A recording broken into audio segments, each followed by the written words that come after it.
Hello everyone, standard 12th में last video में हमने अकाउंट में इलस्ट्रेशन 10 किया था। आज की इस वीडियो में हम इलस्ट्रेशन 11 करेंगे। So let's get start. From the following information pass journal entry and prepare revaluation account and the balance sheet after effect of revaluation in the book of Rajesh and Jagdish.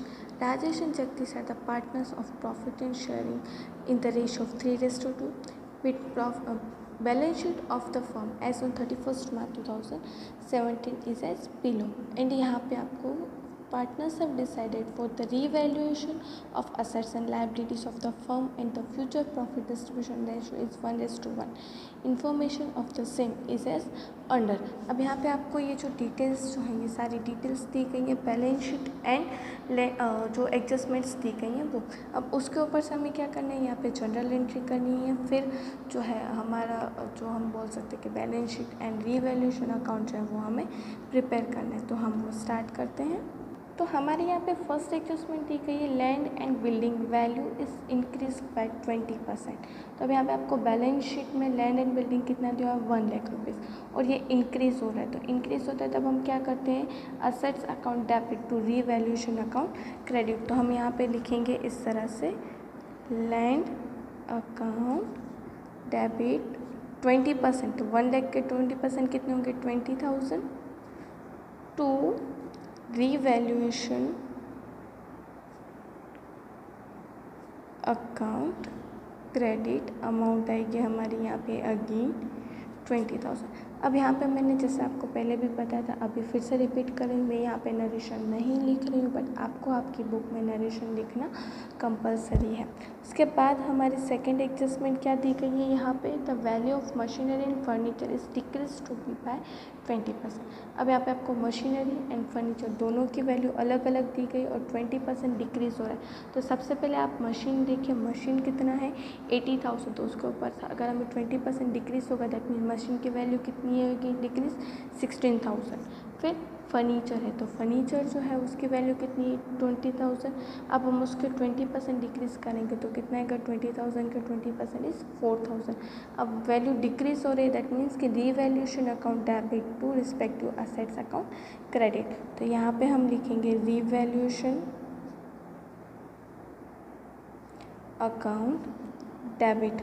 अब यहाँ पे दोनों की हम combine entry करें क्योंकि decrease हो रहा है तो दोनों की सेम एंट्री होगी, इसलिए मैंने रीवैल्यूएशन अकाउंट में अमाउंट अभी रख दिया है टू मशीनरी अकाउंट। मशीनरी की वैल्यू अभी हमने फाइंड की, कितना डिक्रीज हो रहा है 16,000 and to furniture account. Furniture हमारा कितना हुआ डिक्रीज 4,000 एंड टोटल कितना आएगा यहाँ पे हमारा 20,000 जो हुआ हमारा टोटल हुआ। उसके बाद यहाँ पे हमारी थर्ड एंट्री दी गई है, now bad debt reserve is not required to pay. अब बैड डेट हमें पेमेंट नहीं करना है, मतलब हमारी अमाउंट क्या हुई, इतनी बढ़ गई है। तो यहाँ पे हम लिखेंगे bad debt reserve account debit, कितना आएगा 3,000 रुपीज़ आपको ट्रायल बैलेंस में बैड डेट दिया हुआ है, to revaluation account credit. Amount आएगी यहाँ पे 3,000। उसके बाद की हमें फोर्थ एडजस्टमेंट यहाँ पे दी गई है, 3,000 repairing expense is required in stock. अब यहाँ पे हमारा जो स्टॉक है उसमें रिपेयरिंग की ज़रूरत है, मतलब कि हमारे स्टॉक की वैल्यू यहाँ पे क्या हो जाएगी, कम हो जाएगी। तो हम यहाँ पे क्या करेंगे, हमारी वैल्यू कम हो रही है तो यहाँ पे आएगा रीवैल्यूएशन अकाउंट डेबिट। कितना हमें रिपेयरिंग की ज़रूरत है, 3,000 rupees to stock account credit. Amount कितनी आएगी यहाँ पे भी 3,000 रुपीज़। इस तरह से हमने फर्स्ट टू 4 एंट्रीज कर दी। अब हमारी फिफ्थ एडजस्टमेंट दी गई है, the amount of ₹5,000 amounts the creditor is not required to pay which is to be recorded. अब यहाँ पे हमें ऑब्वियसली हमारे क्रेडिटर्स जो है वो कम होते हैं तो हमारा प्रॉफिट क्या होता है, बढ़ जाता है। तो हमारे क्रेडिटर्स कम होंगे तो हम यहाँ पे क्या करेंगे, किस तरह से लिखेंगे, क्रेडिटर्स अकाउंट डेबिट, क्योंकि हमारा प्रॉफिट बढ़ रहा है, प्रॉफिट बढ़ता है दैट मीन्स हम कहाँ पे लिखते हैं, रीवैल्यूएशन अकाउंट में क्रेडिट साइड। तो creditors account debit ₹5,000 to revaluation account credit ₹5,000। इस तरह से हमने यहाँ पे एंट्री की है। उसके बाद हमारे 6th एडजस्टमेंट दी गई है, outstanding expense ₹6,000 and income receivable is ₹8,000। अब आउटस्टैंडिंग एक्सपेंस के कारण क्या होगा, हमारा प्रॉफिट कम हो जाएगा, इसलिए हम यहाँ पे लिखेंगे इस तरह से, रीवैल्यूएशन अकाउंट डेबिट, कितना है आउटस्टैंडिंग एक्सपेंस 5,000 टू आउटस्टैंडिंग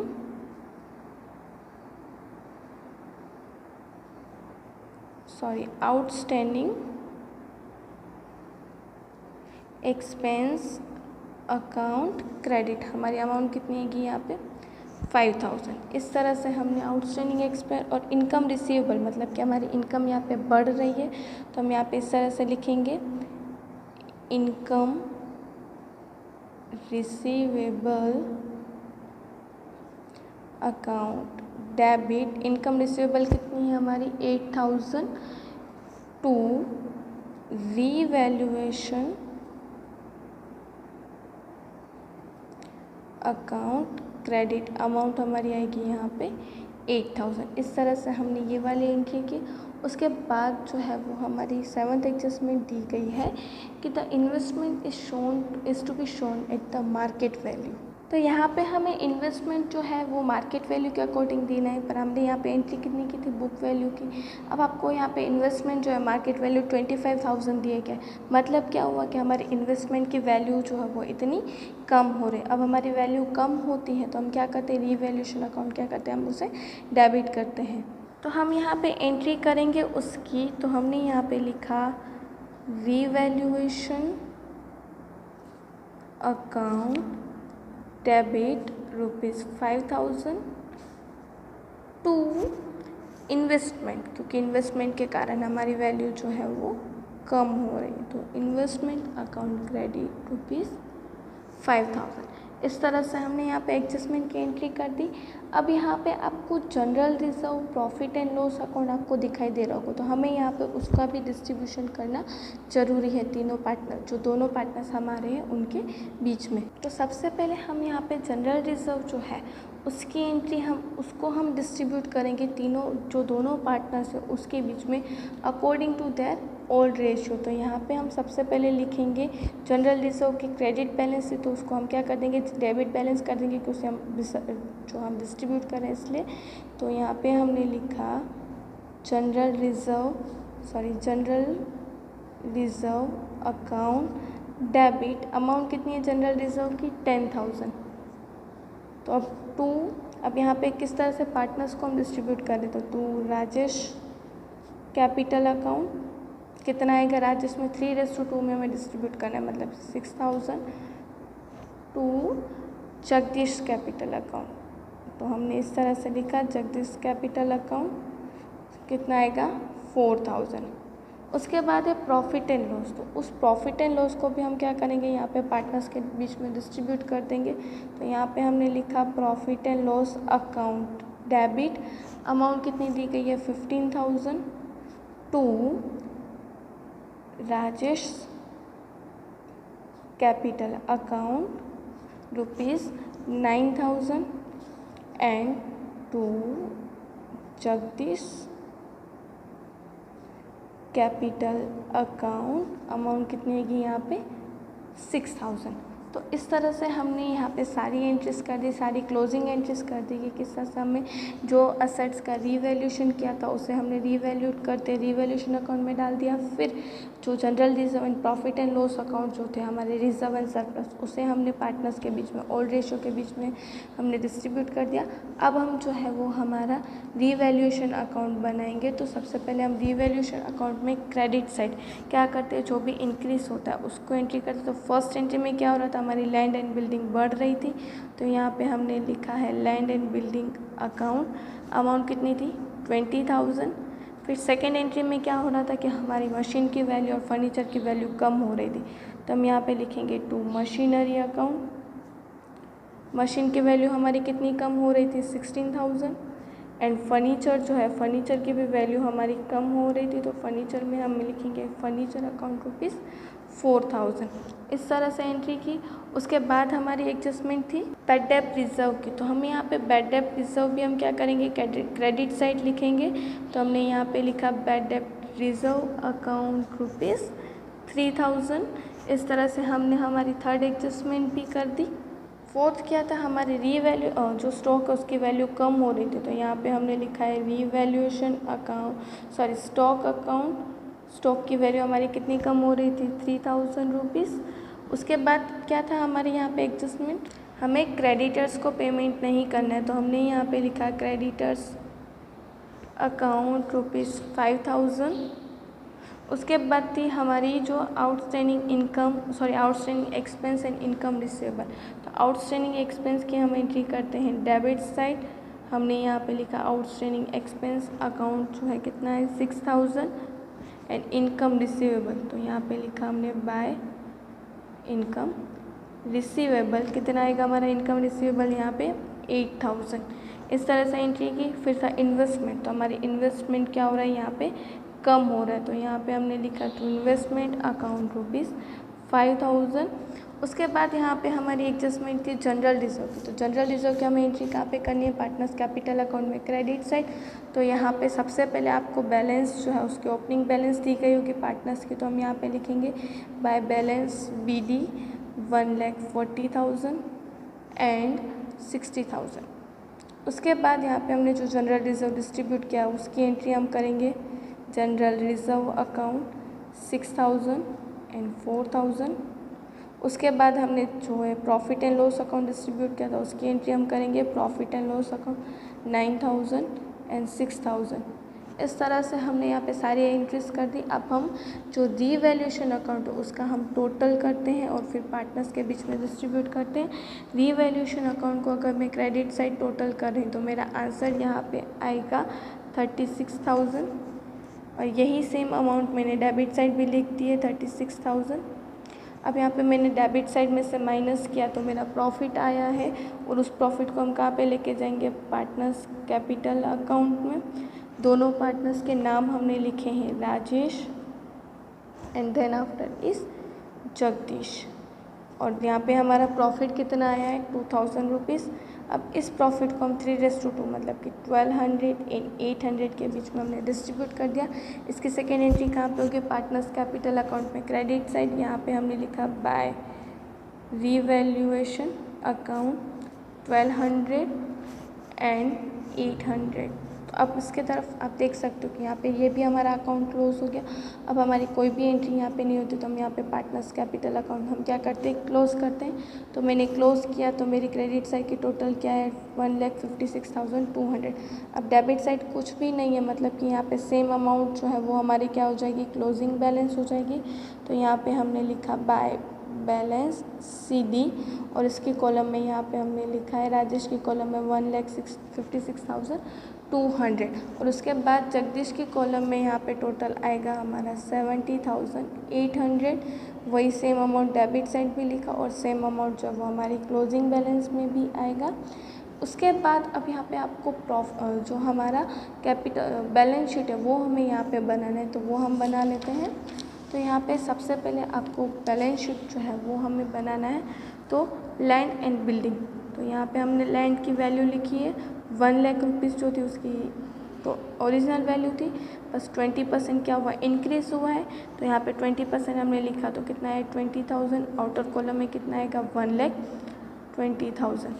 फिर है मशीन, तो मशीन की वैल्यू यहाँ पे क्या हो रही है, कम हो रही है। तो यहाँ पे 80,000 माइनस करके डिक्रीज 16,000। तो आउटर कॉलम में कितना आएगा 64,000।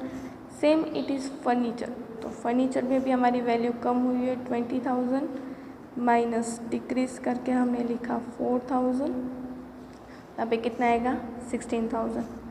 इन्वेस्टमेंट को हम क्या करें, मार्केट वैल्यू में बता रहे, दैट मीन्स इन्वेस्टमेंट की वैल्यू यहाँ पे क्या हो जाएगी हमारी 25,000 जो उसकी मार्केट वैल्यू थी वही। फिर डेप्टर्स में हमें बैड डेप्ट रिजर्व नहीं करना है, तो डेप्टर्स पूरे 60,000 हम यहाँ पे लिखेंगे। डेप्टर्स को हमने लिखा है यहाँ पे 60,000। स्टॉक की वैल्यू यहाँ पे कम हो रही है क्योंकि हमें रिपेयरिंग किया है, तो यहाँ पे हम लिखेंगे स्टॉक। इनर कॉलम में लिखा है 23,000 माइनस डिक्रीज, तो यहाँ पे हमने लिखा 3,000। उस तरह से आउटर कॉलम में यहाँ पे 20,000। फिर एक कैश बैलेंस, यहाँ पे कैश बैलेंस हमारी है 10,000। फिर है बैंक बैलेंस, इनकम रिसीवेबल, तो यहाँ पे हमने लिखा है इनकम रिसीवेबल 8,000।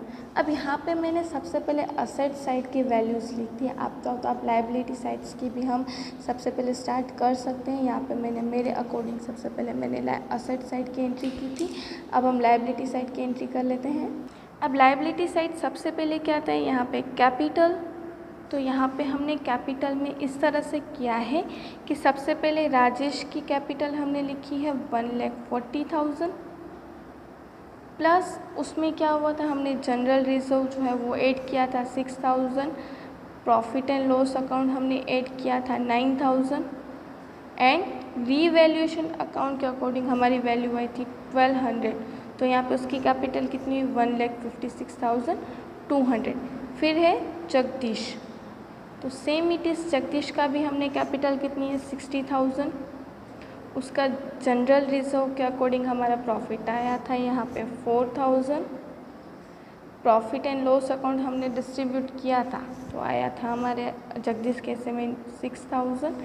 फिर है जो रीवैल्यूएशन अकाउंट हमने किया था तो उसका जो प्रॉफिट था वो था 800। तो यहाँ पे जगदीश की कैपिटल का टोटल कितना हुआ 70,800।